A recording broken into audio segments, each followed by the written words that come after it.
Bipolar disorder is a serious mental health condition that affects millions of people worldwide. It is characterized by significant mood swings, which can range from manic highs to depressive lows. It causes extreme shifts in mood, energy, and activity levels.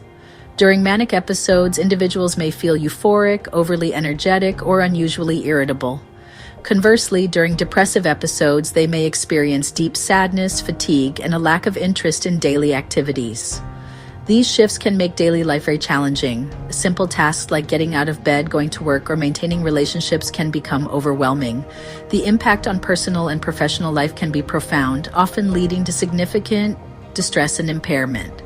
Effective treatment plans often include a combination of medication, psychotherapy, and lifestyle changes. Medications such as mood stabilizers, antipsychotics, and antidepressants can help regulate mood swings and reduce the severity of episodes. Clinical practice guidelines offer a roadmap for healthcare professionals treating bipolar disorder. These guidelines are based on the latest research and clinical evidence, providing a structured approach to diagnose. They provide evidence-based recommendations for diagnosis, treatment, and ongoing management. By following these guidelines, healthcare providers can ensure that they're offering the most effective and up-to-date care for their patients. These guidelines are developed by expert organizations after reviewing extensive research and clinical experience. They are regularly updated to reflect new findings and advancements in the field of mental health. Two prominent organizations in the field are the American Psychiatric Association, or APA, which is known for its comprehensive guidelines and resources for mental health professionals, and the Canadian Network for Mood and Anxiety Treatments, known as CANMAT. CANMAT provides valuable insights and guidelines specifically tailored to mood and anxiety disorders, including bipolar disorder. Understanding these guidelines is essential for both patients and healthcare providers. For patients, it means being informed about their treatment options and what to expect from their care. For healthcare providers, it ensures they are delivering the highest standard of care. Psychiatric management guidelines' key goals include: establish and maintain a strong therapeutic alliance. Monitor the patient's psychiatric and functional status regularly. Provide education about bipolar disorder to enhance treatment compliance. Promote regular sleep and activity patterns. Identify stressors and prevent relapse by catching early signs of mood episodes. APA emphasizes that the guidelines are not strict standards, but rather recommendations for care tailored to individual cases.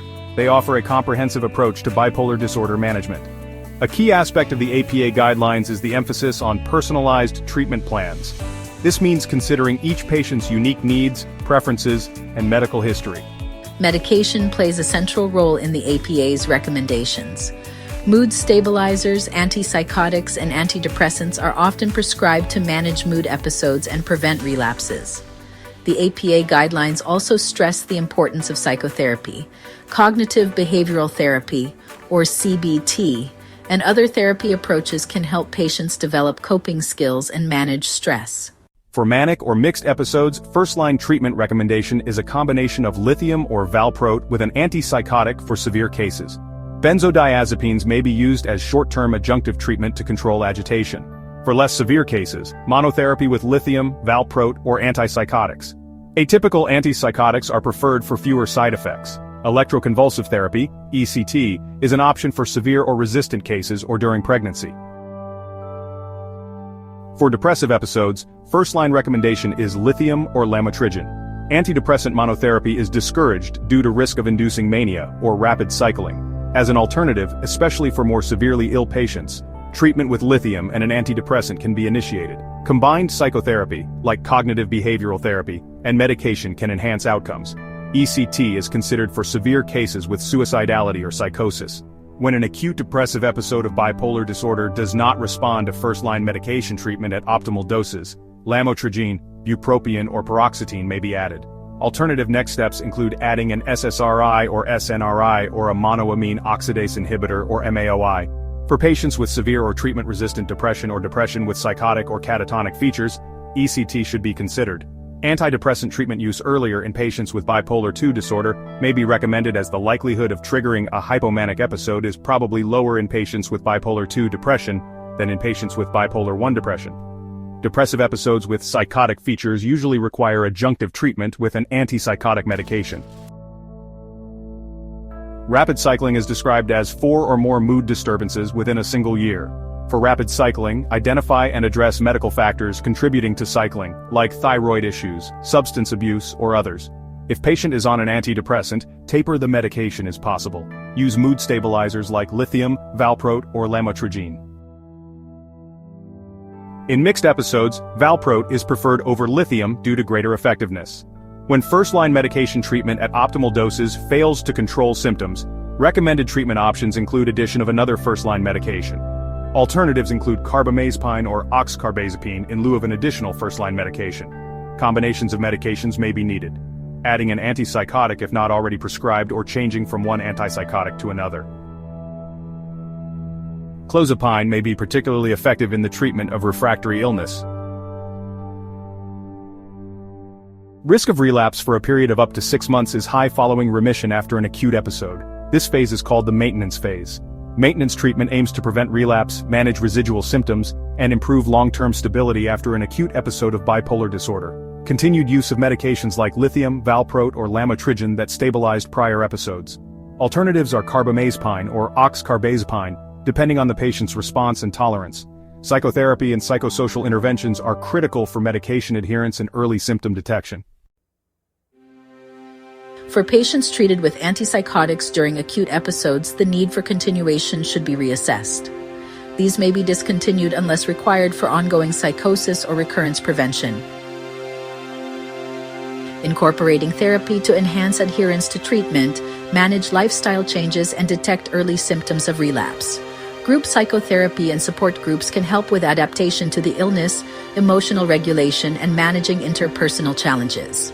The focus is on coping skills, stress management, and problem-solving strategies. Lifestyle management includes practicing sleep hygiene, such as maintaining a regular sleep schedule to prevent mood swings. Regular physical activity can improve mood and overall well-being. A balanced diet supports overall health and can reduce the risk of medication side effects, like weight gain. Techniques like mindfulness, yoga, and relaxation exercises can help manage stress levels. Identify early warning signs. Patients are encouraged to recognize and respond to early signs of manic or depressive episodes, such as changes in sleep, energy levels, or mood. Consistently taking prescribed medications is critical. Regular follow-ups with a healthcare provider ensure adjustments are made as needed. Develop a plan for managing crises, including contact information for support networks and healthcare providers. In certain cases, patients who responded well to ECT during acute treatment may continue with maintenance ECT sessions to prevent relapses. Clinical practice guidelines play a vital role in managing bipolar disorder effectively. These guidelines are not meant to be rigid rules, but rather a framework for collaborative decision-making and ongoing evaluation.